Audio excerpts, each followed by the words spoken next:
So students, हम एक numerical solve करने की कोशिश करते हैं। हमने अभी तक इलेक्ट्रिक मोटर्स की बात भी की, हमने एफिशिएंसी की बात भी की मोटर्स की।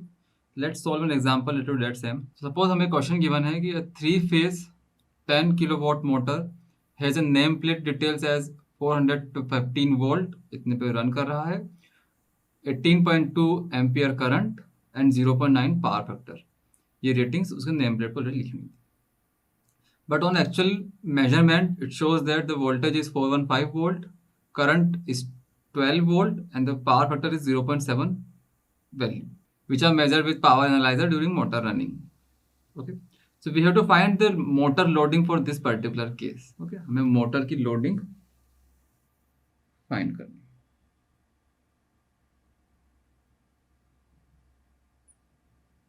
Let's note down first of all कि जो डेटा गिवन है वो क्या क्या है। Let's have a given data first.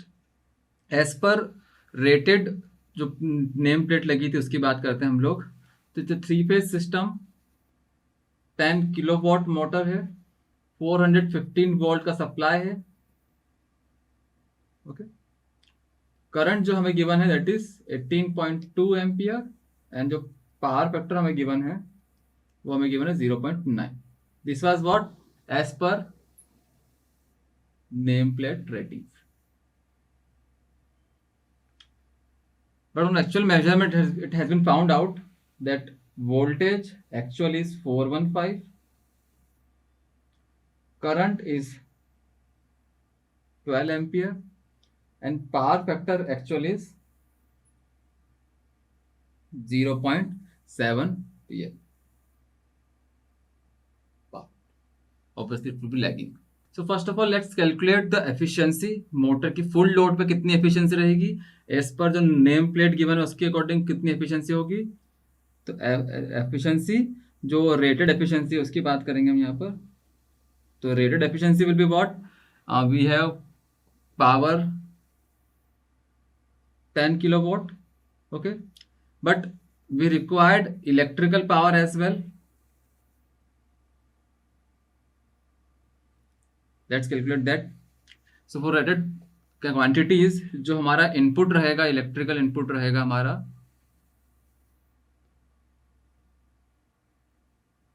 Okay, that will be √3 VI cos phi. Now √3, what is voltage? Voltage is 415. What is current? Current की value कितनी given question हमको ऑलरेडी हमें गिवन है 18.2 ampere and what is power factor 0.9 power factor. जब हम इसको solve करेंगे जो वैल्यू मिलेगी हमको मिलेगी 11.8 kilo what. This is input supply. तो we will use this value here. तो यहाँ पर जब हम लोग मैकेनिकल अपन इलेक्ट्रिकल की वैल्यू पुट करेंगे एफिशिएंसी निकालने के लिए, तो मैकेनिकल हमें गिवन है 10 किलोवाट। एक्चुअली जो इनपुट है अल्टीमेटली हमारे पास दैट इज 11.8 किलोवाट। हमें किलोवाट लिखना नहीं चाहिए अल्टीमेटली यहाँ पर, so multiplied by 100। On calculation you will find कि इसकी वैल्यू आएगी आपकी 85%। नाउ ये जो एफिशिएंसी है ये हमारी रेटेड एफिशिएंसी है। अब हम बात करते हैं एक्चुअल की। ये डेटा हमने अभी यूज़ किया है, सारा डेटा किसके लिए था फिलहाल अभी हमारे पास जो नेम प्लेट थी उसके अकॉर्डिंग था। एक्चुअली इनपुट पावर कितना है, तो let's find what is actual input power. Actual input power again √3 V into I into cos phi same रहेगा। V की वैल्यू हमारे पास है 415। आई, अब नया आई जो हमें मेजर मिला है, एक्चुअल मिला है वो है 12 एम्पियर, और जो पावर फैक्टर जो हमने मेजर किया है वो है 0.7। जब हम इसको कैलकुलेट करेंगे it will come around 6.0 kilo watt. This is the energy, this is the input power जो सप्लाई किया है हमारे मोटर को हमारे सोर्स ने। Okay, now to calculate the final thing that is motor loading in terms of percent, it is measured kilowatt upon rated kilowatt. Now measured kilowatt कितना आया था अभी हमने कैलकुलेट किया था, multiply by 100 as well since percentage में ले रहे। मेजर्ड कितना आया था हमारे पास अभी हमने जब कैलकुलेट किया था अल्टीमेटली आपका इनपुट के अकॉर्डिंग, एक्चुअल इनपुट के अकॉर्डिंग, इट इज 6.0। वेरास जो रेटेड वैल्यू थी हमारी अल्टीमेटली सिस्टम की, वो हमारी कितनी थी? 11.8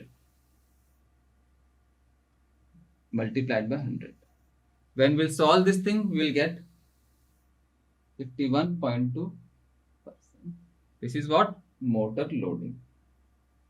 तो हमारा जो मोटर है उसकी प्रेजेंट लोडिंग जो है वो 51% है। दैट्स वाई उसकी एफिशिएंसी भी है, अल्टीमेटली रेटेड एफिशिएंसी जो है वो 85% के करीब है। ओके।